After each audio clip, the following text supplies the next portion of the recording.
Hi everyone, I'm Philip, a Brazilian engineer living in the south of China, and Trump is surprised what China is building in Arctic.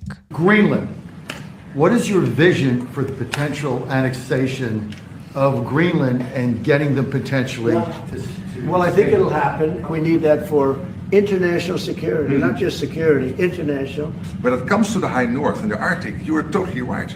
The Chinese are now using these routes. We know that the Russians are rearming. We know we have a lack of. The crazy part of this meeting is this guy is the chief of NATO. Trump literally said, we are annexing Greenland, but Greenland is part of Denmark. And the chief of NATO said nothing. Nothing. How insane is that? Icebreakers. And we know things are changing there. And we have to. But somehow, China cannot get Taiwan back, because Taiwan was part of China. United States recognized Taiwan as part of China. The UN recognizes Taiwan as part of China. The whole world does it. But China cannot get Taiwan back. But Trump, talking in a meeting with a NATO chief, they can just say, yeah, we are annexing Greenland, and everything is fine. Nothing happens. Have to be there. What if I told you the biggest geopolitical hotspot in the world is a place you've probably never thought of before? But as we speak, great powers are scrambling for control, forging alliances with regional players, and doing everything they can to secure military and economic dominance over one of the most strategically vital regions on Earth. That region is the Arctic, and right now, a major geopolitical battle between China, Russia, and the United States is emerging before our very eyes. The Arctic, which spans the entirety of the Earth's North Pole and covers 4% of the Earth's surface, has long been considered too inhospitable to be of geopolitical relevance. But global warming is changing everything. Melting there. As ice sheets retreat year after year, two massive opportunities are opening up: vast, untapped deposits of natural resources and new maritime trade routes that were once completely unnavigable, routes that dramatically outperform traditional shipping corridors. And as history has shown time and time again, when a new strategic region emerges, the United States will do whatever it takes to dominate it. But this time is different. Unlike Iraq, Latin America, or any of the US interventions of the past 30 years, Washington is facing great power resistance. The Arctic has become a proving ground for the new multipolar world order, where US hegemony is no longer guaranteed and rival powers are staking their claims. The world is shifting, and historic great powers are waking up and returning to the stage. Russia, despite the West's best efforts to cripple it, is set to achieve all of its stated objectives in Ukraine while leaving Europe's economic growth in the dust. Meanwhile, China has cemented itself as the manufacturing superpower of the world, leading the high-tech sector and rapidly proving its military dominance. The Arctic is the next great fault line in this new world order. A region that was once frozen and forgotten is rapidly becoming the center of global competition. And in today's video, we're breaking down exactly what's at stake, who the major players are, and how this battle for the Arctic will shape the future of geopolitics. Stay tuned, because this is a story you don't want to miss. The Arctic region spans the territories of Canada, Denmark, Finland, Iceland, Norway, Russia, Sweden, and the United States. Historically, these nations never prioritized their Arctic claims, simply because the region's harsh conditions made it nearly irrelevant. But now, that's all changed. As the Arctic's vast economic and strategic potential has become undeniable, countries are scrambling to expand or solidify their. Because, as he said, due to global warming, the Arctic ice is melting, it's easier to cross it. Unfortunately, the global warming is creating some opportunities, and it's not something that we could say that is nice.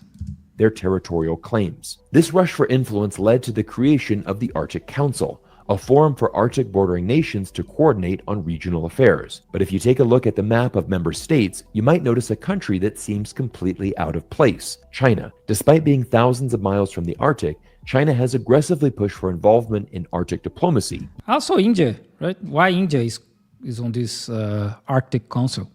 Even branding itself a near-Arctic state. It's a bold move, but one that makes perfect sense when you understand what's at stake. So why does China, and even countries like India, care so much about the Arctic? Because this isn't just some frozen wasteland. This region is emerging as one of the most strategically valuable in the world. The future of global manufacturing, energy security, and trade depends on three things: access to critical minerals, a steady energy supply, and fast, secure shipping lanes. And the Arctic has all three. In short, this is shaping up to be the geopolitical prize of the 21st century. The first major prize in the Arctic is its vast reserves of rare earth minerals, critical resources that power the technologies of the future, from AI-driven robotics to advanced weaponry, electric vehicles, and renewable energy. Right now, China dominates this industry, controlling 60% of global rare earth production. But even more crucially, China processes 90% of the world's supply, giving it an almost unbreakable grip on the entire. And rare metals are used for weapons, for electronics, for a large number of different things. And that's one of the reasons the United States is pushing for this Ukraine agreement, where the United States will be able to get all the rare metals, earth metals from Ukraine, these kind of things. So they will not be so dependent on China. Entire supply chain. For the United States, this is a massive strategic vulnerability. China has already demonstrated how devastating rare earth restrictions can be. On December 3rd, 2024, Beijing banned the export of key rare minerals, including gallium, germanium, antimony, and super hard materials to the US, and in direct response to Washington's semiconductor sanctions. These materials are essential for producing semiconductors, advanced electronics, military technology, solar panels, and EV batteries. And just like that, American supply chains were thrown into chaos. The reality is, for many of these minerals, there simply isn't a viable alternative within US-friendly nations. Even when allied deposits exist, China has a near monopoly on the process to refine them, leaving America with sometimes literally no other choice, leading to skyrocketing prices. This is exactly why the Arctic, specifically Greenland, has become a top geopolitical target. Under its retreating ice sheets lies one of the world's largest untapped deposits of rare earth minerals, a potential game changer for breaking US dependence on China's supply chains. And no one has fixated on this more than Donald Trump. Greenland, which in his mind was likely seen as nothing more than a frozen, barren landscape, suddenly became one of Trump's top strategic objectives. At his joint address to Congress, he made his ambitions clear. We need Greenland for national security and even international security, and we're working with everybody involved to try and get it. He even Also because if they keep, since 2015, Trump has this strategy from Steve Bannon saying crazy things, stupid things every day, because the media will keep discussing about Greenland, Panama, and worse things while they use this time to pass the bills they really want. That's the main thing. They've been doing that for 10 years already. Oh, I'm not saying that maybe they'll not try to get Greenland, but that's one of the ways they use to keep the media talking about all this insanity while they push for their bills they really want to push. He even made a direct pitch to Greenlanders, promising, "We will keep you safe, we will make you rich, and together we will take Greenland to heights like you have never thought possible before." His son Donald Trump Jr. took things even further, visiting Greenland and declaring they and the free world need safety, security, strength, and Free peace. world. This is a deal that must happen. MAGA, make Greenland great again. But Free world. He's really literally talking about annexing a land that belongs to Denmark, the free world.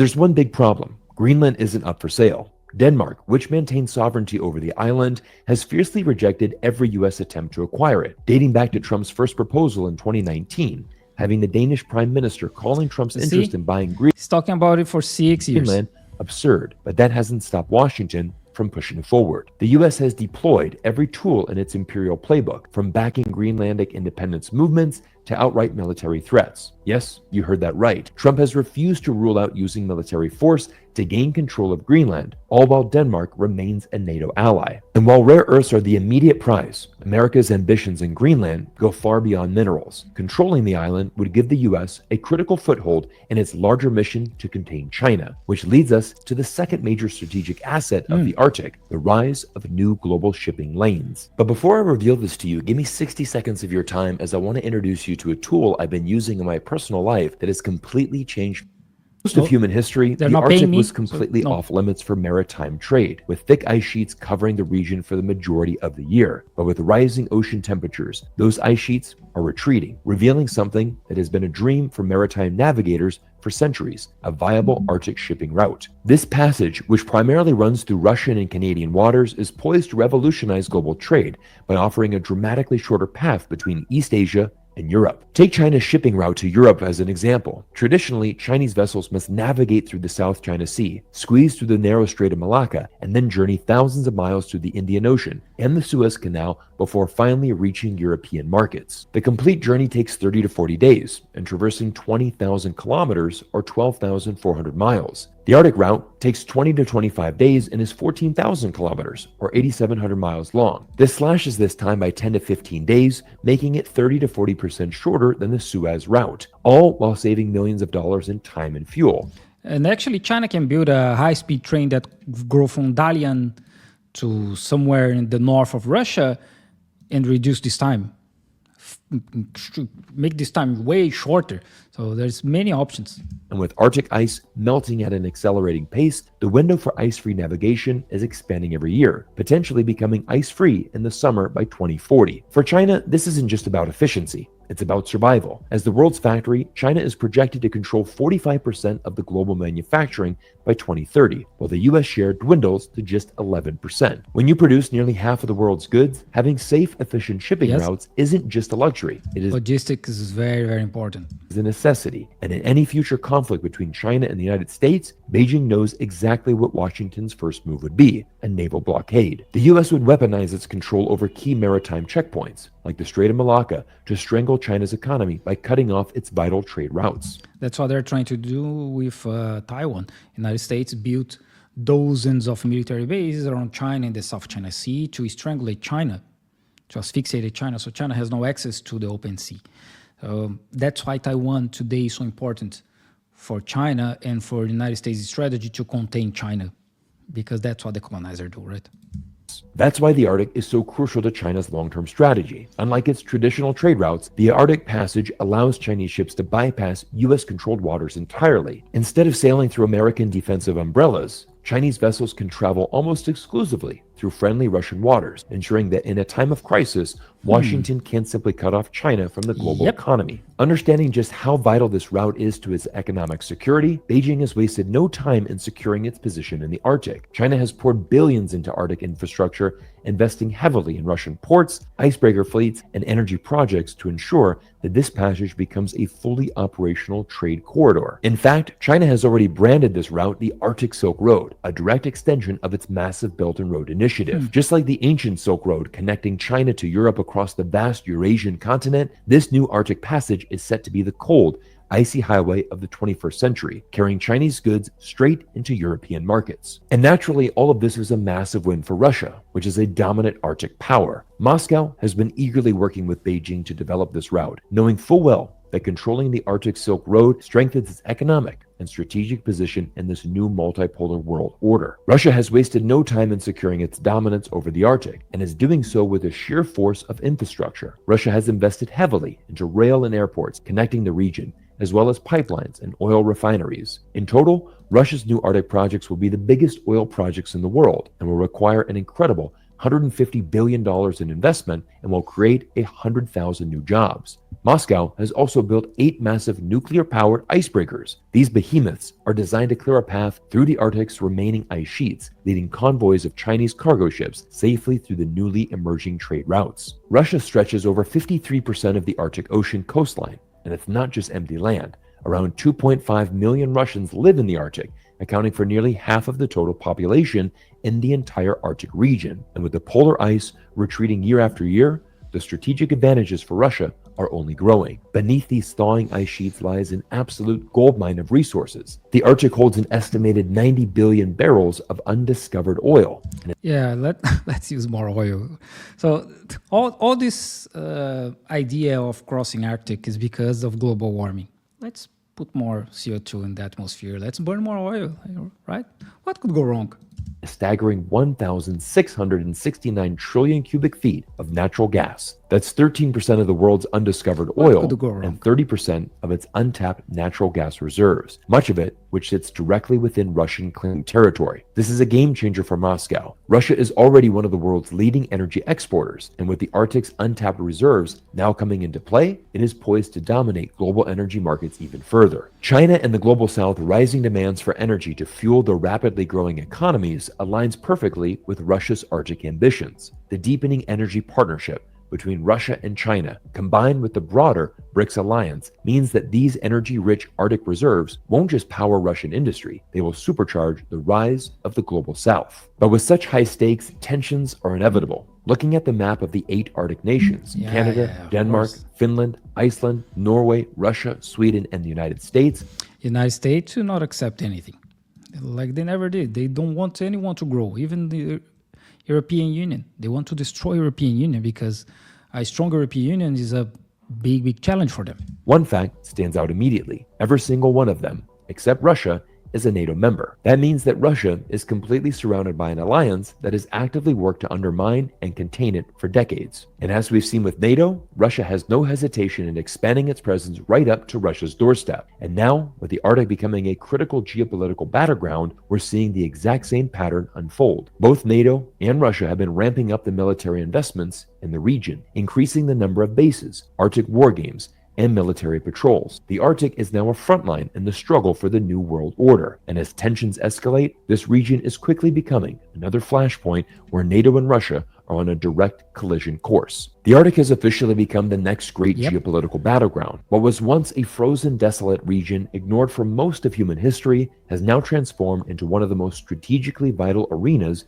in global politics. At the center of this race stand the 3 dominant players of the modern world: the United States, China, and Russia. Each has a vested interest in controlling this region, but their strategies couldn't be more different. The US is doing what it always does, trying to impose its dominance through NATO militarization and pressure campaigns, even on supposed allies like Denmark. Russia, with its sheer geographic advantage, already controls more of the Arctic than any other nation and is leveraging its position to secure long-term energy dominance. And then there's China, positioning itself as a key economic player by funding Arctic infrastructure and forging partnerships with Russia to bypass US choke points in global trade. So the question remains, will the US succeed in turning the Arctic into another front for NATO expansion? Or will Russia and China continue solidifying their dominance in the region, rewriting the rules of global trade and energy security? One thing is certain, this battle is only beginning, and as the ice melts, agree. the race for the Arctic is only going to heat up. Everyone, thank you for making it to this point of the video, and make sure that you check out today's video sponsor. Cyrus is amazing. His videos are